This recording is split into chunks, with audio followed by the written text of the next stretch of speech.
दोस्तों मैं फिर से लेकर आ गया हूँ आप सभी के लिए यूट्यूब से रिलेटेड काफी सारी इंपॉर्टेंट न्यूज़ जरूर देखना। तो लोग दिस इज न्यूज़ 10। तो चलिए गाइस, सबसे पहले बात करते हैं सुप्रीम कोर्ट के बहुत बड़े डिसीजन के बारे में। आप सभी को पता ही होगा कि रिसेंटली सुप्रीम कोर्ट ने डॉग्स को लेकर एक बहुत बड़ा अनाउंसमेंट किया था, जहाँ पर दिल्ली एनसीआर के जितने भी स्टेट डॉग्स हैं उनको शेल्टर में डाला जाएगा। एंड दोस्तों ये डिसीजन आम लोगों को बिल्कुल पसंद नहीं है, जिस वजह से लोग सड़कों पर खड़े होकर प्रदर्शन करने लगे हैं। एंड इसी को लेकर काफी सारे इंस्टाग्राम इन्फ्लुएंसर यूट्यूबर्स लगातार इस टॉपिक को लेकर वीडियोस बना रहे हैं। पर ये कुत्ता इतना स्पेशल है क्या? स्पेशल है, कुत्ता स्पेशल है। स्पेस से शुरू करते हैं। स्पेस मिशन लाइका नाम के कुत्ते को ऊपर भेजा गया, इसलिए भेजा गया ताकि हम पता लगा सके कि स्पेस लिविंग बींग्स के लिए कितना सूटेबल है। अगर कुत्ते को नहीं भेजते और किसी इंसान को भेजते तो उस इंसान की डेथ हो गई होती, शायद कारण सही से ना समझ पाते, कुछ और इंसानों को भेजा जाता तो इंसानों की बहुत सारी मौत हो चुकी होती। बट भेजा गया कुत्तों को, तो कुत्ता स्पेशल है।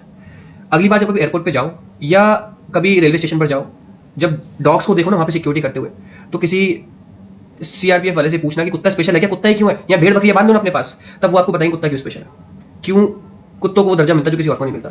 कितने सारी जानें कुत्ते बचाते हैं, कितने सारे ऐसे थ्रेट्स होते हैं including terror threats, natural disasters, चाहे अर्थक्वेक हो चाहे कुछ हो, कुत्तों को ट्रेन किया जाता है कि पहले से डिटेक्ट करे ऐसी चीजों को। तो कुत्ता स्पेशल है, वहां क्यों नहीं पूछते आप?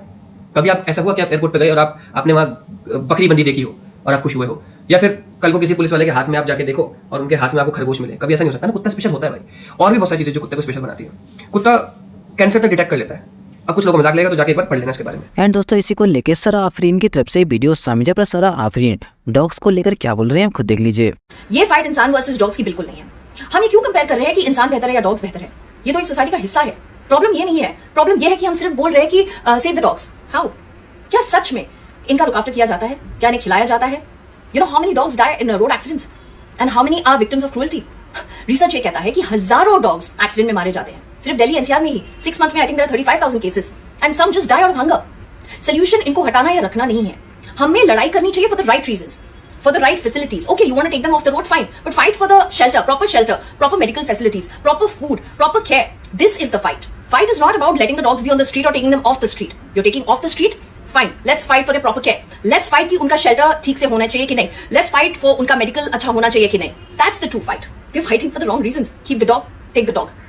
एंड दोस्तों इसी टॉपिक को लेकर रजत पवार की तरफ से भी एक वीडियो सामने, जब रजत पवार डायरेक्टली बोल रहे हैं कि बीजेपी अपनी वोट चोरी को छुपाने के लिए डॉग्स वाला प्रोपेगेंडा चला रही है कि कुत्ते भी भले ही बोल नहीं पा रहे हैं, पर वो एक्चुअल में इस वक्त आपका सपोर्ट और आपकी हेल्प डिजर्व करते हैं। क्योंकि दिल्ली में आज जो हो रहा है, कुत्तों को बंद किया जा रहा है, पिंजरे में डाला जा रहा है जैसे कि वो कोई क्रिमिनल हो। और बहुत से लोगों को ये चीज बहुत नॉर्मल लग रही होगी कि कुत्ता है भाई, काटता है, इतनी परेशानियां हैं, डालो इसको अंदर, बंद करो। पर तुम्हें एक्चुअल में ये चीज समझ आती है कि बहुत बड़ा प्रोपेगेंडा है। मतलब एक्चुअल अगर आप देखोगे तो क्रिमिनल ये कुत्ते हैं या फिर वो सिस्टम जो कि इन कुत्तों की आड़ में अपनी चोरी छुपाना चाह रहा है। एक नया कवर अप लॉन्च कर दिया और टारगेट किया है बेजुबान जानवरों को, क्योंकि कुछ और अगर करते तो इंसान हड़कंप मचा देता, पर उनको पता नहीं था कि जितना कुत्ता इंसान के साथ है उतना ही इंसान भी जानवर के साथ है। और कैसे एक छोटा कवर अप बड़े से मुद्दे को भी दबा देता है, आपने देखा ही होगा। शाहरुख खान का अगला मीम इतना ज्यादा चल रहा था, शाहरुख खान कितना बड़ा ग्लोबल स्टार है, स्टिल अर्जुन कपूर जिसको कोई जानता भी नहीं है ठीक से, उसके एक नए वायरल मीम ने पूरा का पूरा शाहरुख खान का अगला मीम इंटरनेट से गायब कर दिया। बाकी जिन्हें नहीं पता मैं उन्हें क्लियर कर दूं कि सुप्रीम कोर्ट से ऑर्डर आया है कि दिल्ली और एनसीआर में जितने भी आवारा कुत्ते हैं जो कि उन्हें आवारा लगते हैं, एक्चुअल में तो वो कॉलोनी के सारे लोग मिलकर पाल रहे होते हैं, उनका वैक्सीनेशन कराते हैं, उनका ध्यान रखते हैं, पर ये सब सरकार को नहीं दिखता, क्योंकि काम तो ये सरकार का है। इवेंचुअली टैक्स आप भर रहे हैं तो इसलिए भर रहे हैं कि वो जो कुत्ते हैं उनको आवारा फील ना, उनको वैक्सीनेशन दिया जाए, पर वो इंसान खुद से कर रहा है, पर उससे भी सेटिस्फैक्शन नहीं मिल रहा था। तो गवर्नमेंट अब उन डॉगीज को उठाएगी और शेल्टर में डालेगी। सुनने में ये चीज बहुत ज्यादा बढ़िया लग रही होगी कि ये तो सोशल वेलफेयर के लिए है यार। कुत्ते जो गाड़ियों के नीचे आ जाते हैं, इतने परेशान रहते हैं, खाने को नहीं मिल रहा, उनको एटलीस्ट एक जगह मिलेगी जहां पर वो सुरक्षित रहेंगे,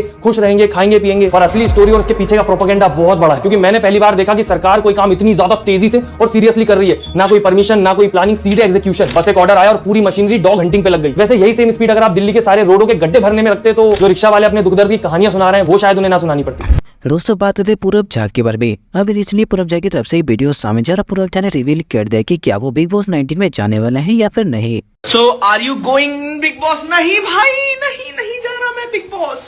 मैं आपको अभी बता दूं कि मैं बिग बॉस नहीं जा रहा हूं, नहीं जा रहा हूं भाई। मैं जाता, मैं बता देता। मेरे को तो खुद नहीं समझ आ रहा था। लोग मेरे को कहते हैं ट्विटर के पोस्ट ट्विटर मैंने अनइंस्टॉल मार रखा है, रेडिट के पोस्ट रेडिट मैंने अनइंस्टॉल मार रखा है, इंस्टाग्राम पे फिर कुछ आए थे, इंस्टाग्राम पे मैंने देखा, मैंने कहा क्या बकवास चल रही है। मतलब हाल तो पूछ तो लो यार, मेरे से तो पूछ लो कि मैं जा रहा हूं कि नहीं जा रहा हूं। अपने मन से ही डाल दिया सबने। दोस्तों बात करते गवर्नमेंट की एक न्यू स्कीम के बारे में। अभी रिसेंटली गवर्नमेंट की तरफ से E20 यानी कि इथेनॉल ब्लेंडेड पेट्रोल नाम की स्कीम लॉन्च हुई है। इस स्कीम के अकॉर्डिंग गवर्नमेंट का ये कहना है कि आपके पेट्रोल के अंदर 20% इथेनॉल ब्लेंडेड पेट्रोल मिलाया जाएगा, जिससे आपकी गाड़ी ज्यादा माइलेज देगी और इंजन भी काफी हद तक सेफ रहेगा। लेकिन कंपनी के डेटा में कुछ और ही लिखा था। वहाँ पर लिखा था कि अगर आपकी गाड़ी 8 का माइलेज दे दिया तो वो 6 का देगी। हालांकि कुछ टाइम बाद इस डाटा को डिलीट कर दिया गया था। और जब कार कंपनी से इसके बारे में पूछा गया कि अगर E20 पेट्रोल डालने के बाद हमारी गाड़ी में कोई कमी आती है तो क्या उसका इंश्योरेंस क्लेम मिलेगा या फिर नहीं, तो इसको लेकर कार कंपनीज ने सीधा मना कर दिया। तो गाइस दिस इज वॉक्सवैगन। मैं इसको वॉक्सवैगन वेंटो 2018 की है। मैं इसको पिछले 4-5 महीने से चला रहा हूँ पुणे में, और वाघोली विमान नगर का मेरा ज़्यादा कम्यूट रहता है। तो पिछले 6 महीने में इसने एक बार भी 8 के नीचे माइलेज नहीं दिया। अब एक बार इधर करिए जो माइलेज देखिए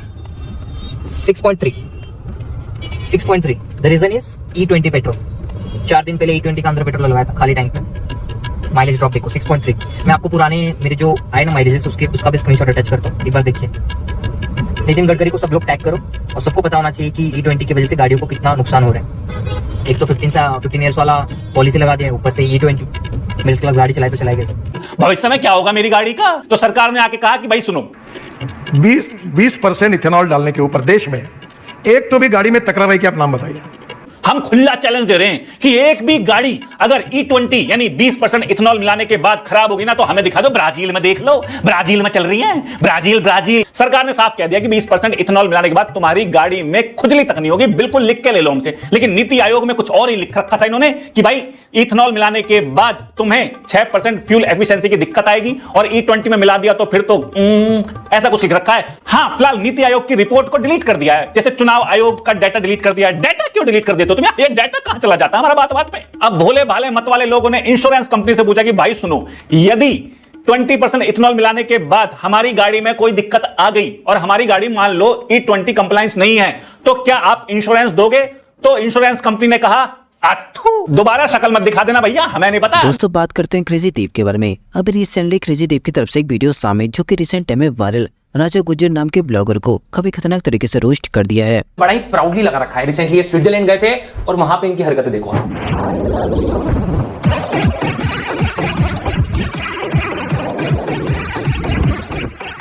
तो उसके बाद ये भाई साहब अपने कपड़े उतार देते हैं, पूरे नंगे हो जाते हैं, और उसके बाद बर्फ में नाचते हैं। यहाँ पे तुम लोग सोचो कि जब बहुत सारे फॉरेनर्स ऋषिकेश में आते हैं और वो योगा के नाम पे स्वरस फूकते हैं, उसके बाद वो अपना मेडिटेशन करते हैं, तो हम लोगों को बहुत प्रॉब्लम होती है। हम कहते हैं कि नहीं यार, हमारा कल्चर नहीं है इस तरीके के कपड़े पहन के यहाँ पे डांस नहीं किया जाता। लेकिन हमारा एक आदमी फॉरेन में जाता है, वहां पे बेशर्मों की तरह एज ए इंडियन अपने कपड़े उतार देता है और नाचता। अगर तुम लोग ये सोच रहे हो कि इसने एक आध बार ऐसा किया, पब्लिकली एक पूरा क्राउडेड एरिया जहां पे बहुत सारे लोग एंजॉय कर रहे हैं अपना टाइम, वहां पे राजा गुज्जर जाते हैं, अपना टी-शर्ट हटाते हैं और ले अरे मार के टट्टी निकाल दूंगा। राजा गुज्जर, तुम्हें ना यार कपड़े उतारने की जरूरत ही नहीं है, तुम्हें देख के पता चलता है कि आदमी नंगा है। दोस्तों बात करते हैं आइसो स्पीड के बारे में। अब रिसेंटली आइसो स्पीड की तरफ से एक वीडियो सामने आई थी जहाँ पर आइसो स्पीड ने एक न्यू चैलेंज कंप्लीट कर लिया है।